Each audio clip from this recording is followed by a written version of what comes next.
Hey you guys, Pep Brutality here. This is going to be a classic get ready with me video, so let's get started. I got my lights and my setup all figured out now. Yeah! Alright guys, so this is pretty much how I get ready every single day for work. We're going to start off with a little bit of our Cover FX primer. This is the Mattifying Anti-Aging Primer, because I don't want to be shiny and I don't want to be old. I'm hilarious, right? You just apply that all over. If you are the type of person who isn't oily all over, certainly just apply this to your T-zone. Like, it does have a salicylic acid in it, which is why I put it all over, because I break out all over. But if you don't, I would just put it in your T-zone, or wherever you break out. That way you're not drying your face out. Normally I would have my foundation in an actual bottle, but I have just a sample I've been working out of with the Born This Way. Yeah, cat? Really? Yeah? You don't say, Cambria. This is actually the first time I have put on foundation with a septum clacker too, so this is gonna be interesting. I just use my stippling brush from Real Techniques.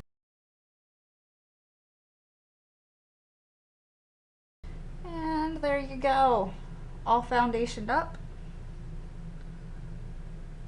If I wanted to build more coverage, it would be super easy to go back with this brush and foundation combination. What is my hair doing? Seriously? Come on here.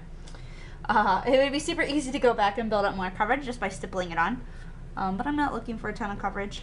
So if you were, you would literally just go back and stipple in like where I have blemishes and stuff like that. So before I actually put anything as far as like concealer or like under eye or anything like that, I go ahead and put on my eyeshadow primer. You can even do that when you do your face primer. I just don't always remember to do it right away.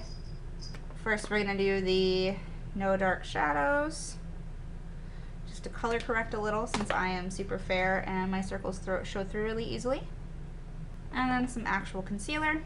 This is the new Sephora Gel Serum, or Gel, what is this called? Bright Future Gel Serum Concealer. And I don't want to put a ton on my eyes because if I do, it will crease on me really bad because I'm a wrinkly old lady. I am not a young baby anymore, and I have under eye wrinkles. Isn't that a terrifying place to be? Make sure you're getting it on your inner corner really well. This is all just a patting motion. Becca highlighter and Champagne Pop. You guys have seen this one about a bajillion times on YouTube now. Real Techniques Duo Fiber Contour.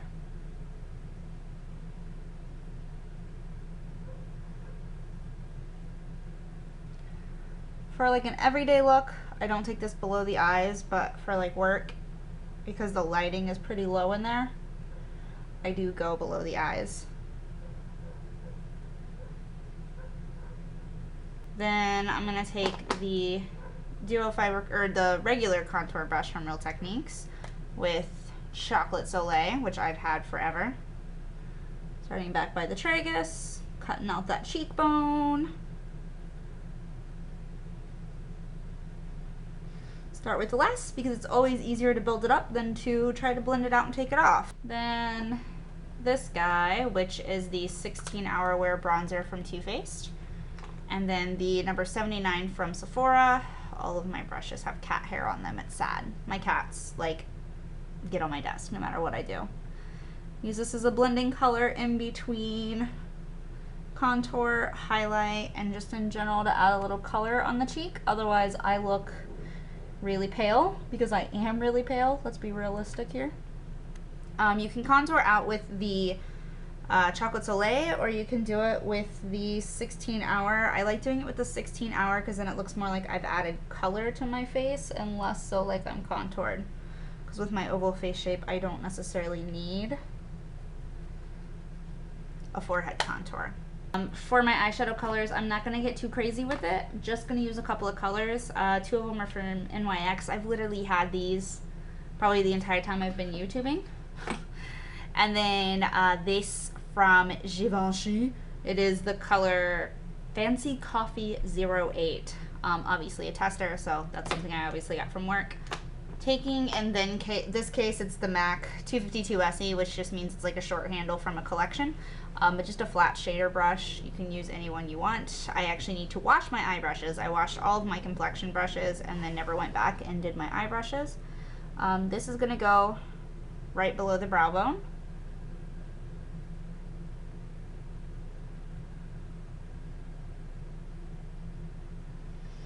And then we're gonna actually take the same brush with a little bit of the Champagne Pop.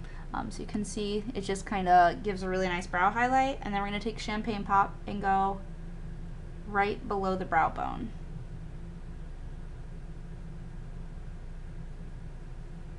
And a little bit on the inner quarters of the eye.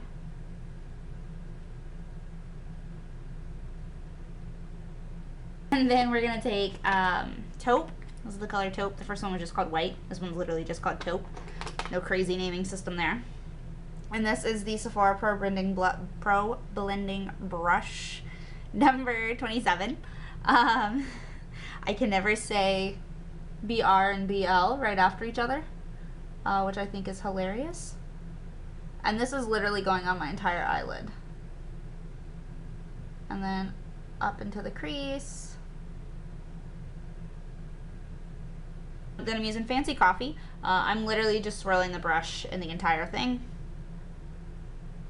Focusing this at the outer V.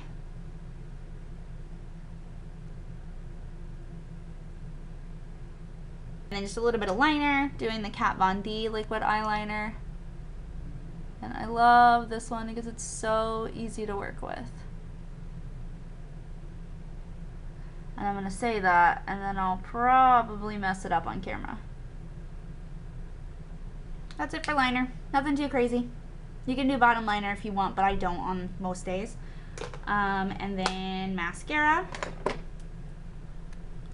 Curl your lashes. And I'm actually trying a mascara on camera today for the first time. It is from Touch and Soul, which is apparently a cruelty-free line.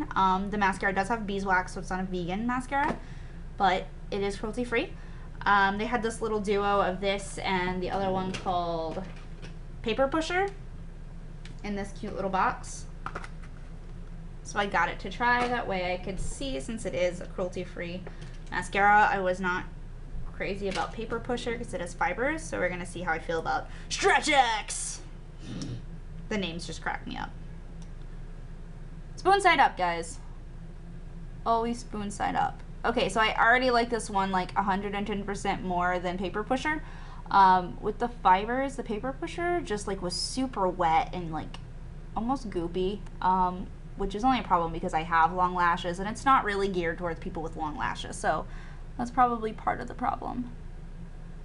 This one is not giving me a ton of volume though, but I don't think it's a volume formula, so that makes sense. But stuff like this is fantastic for lower lashes.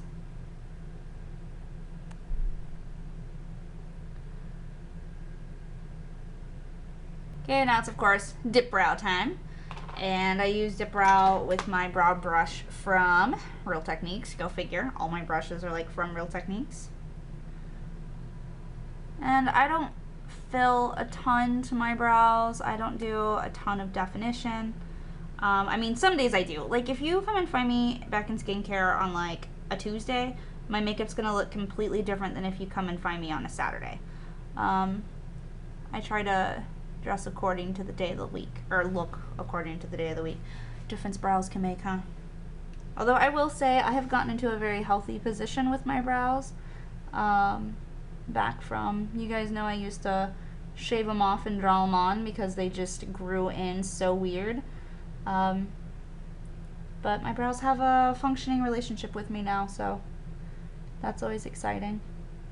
People seem to like the bite lipsticks a lot, so I'm just going to put on Centrifolia. This is one of the deconstructed rose lipsticks. I don't know if they kept this around as a permanent color or not. It legit smells like roses though. Alright, and that would be like what I would wear to work on a Tuesday. So let me know if you guys want to see anything else like this, or if you want me to just do more elaborate looks. This is, like I said, more of a Tuesday in skincare kind of look. So I will talk to you guys soon, and I hope you guys like it.